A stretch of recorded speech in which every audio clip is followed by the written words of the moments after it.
Hello អ្នកទាំងអស់គ្នាឥឡូវនេះយើងមកដល់ស្រាប់មន្ទីរជាតិចាយើងកំពុងតែត្រៀមរៀបចំថតជាមួយនឹងប្លង់ដែលយើងឆ្លងគេហៅថាសម័យកាលទៅកាន់សម័យលោកនឹងគេហៅថាសម័យលំហែកណាហើយឥឡូវនេះគឺយើងមកថតប្លង់នៅទីនេះតែម្ដងរងចាំក្រុមការងាររៀបចំបច្ចេកទេសហើយអញ្ចឹងយើងថតបានម៉ាស៊ីនហ្នឹងអញ្ចឹងយើងកំពុងតែរៀបចំចូលដល់ស៊ីនទី2អញ្ចឹងនៅទីនេះយើងប្រហែលជាមាន5ស៊ីនដើម្បីថតអញ្ចឹង5ស៊ីនរបស់យើងគឺយើងត្រូវច្រាំវាធម្មតាវា5ស៊ីនប៉ុន្តែវាត្រូវមានប្លង់ឆ្វេងស្ដាំនេះអញ្ចឹងថ្ងៃហ្នឹងមួយថ្ងៃពេញគឺយើងនៅទីនេះតែម្ដងអូខេរងចាំតាមដានបងប្អូនគ្នារនាងខណ្ឌបាំងបិទដួងចិត្តនៅខំគួចផ្សងយំផងសាច់ផងតែលាក់ក្នុងចិត្តបែងដងនេះត្រូវការស្នេហាត្រាំត្រាយលំស្នេហាឲ្យឈប់មិនដេចបានឡើងលួចស្នេហ៍គេតែម្ខាងក៏សុខចិត្តទ្រាំឈឺ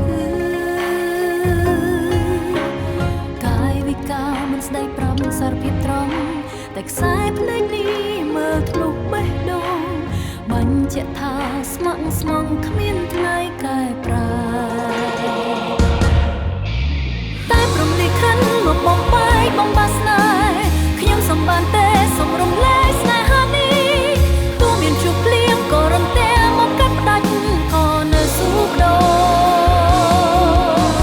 បើជាតិនេះព្រាត់មានជាតិក្រោយប្រាថ្នាជួបមិនអាចប្រកួតវាស្នេហ៍ចាឲ្យឃ្លាតគ្នាទោះអង្គមេចាំទៀមទាក៏គ្មានចម្លើយ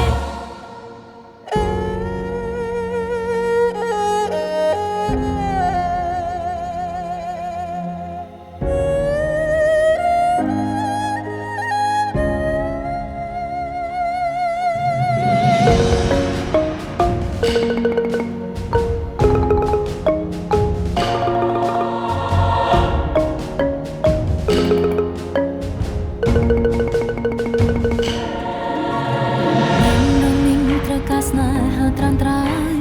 លងស្នេហាឲ្យឈប់មិនដេចបានលែងលួចស្នេហ៍គេតែម្ខាងក៏សុខចិត្តទ្រាំឈឺ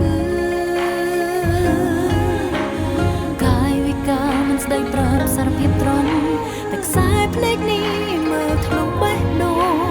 បញ្ជាក់ថាស្ម័គ្រស្មងគ្មានថ្ងៃកែប្រែ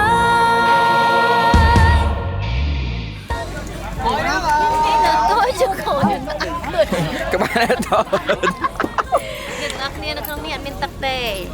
តែអូនផឹកអស់ហើយច្រឡំដាច់ណាចាំវិញbà nha xong rồi ra pi luôn chết luôn rồi ra pi luôn chết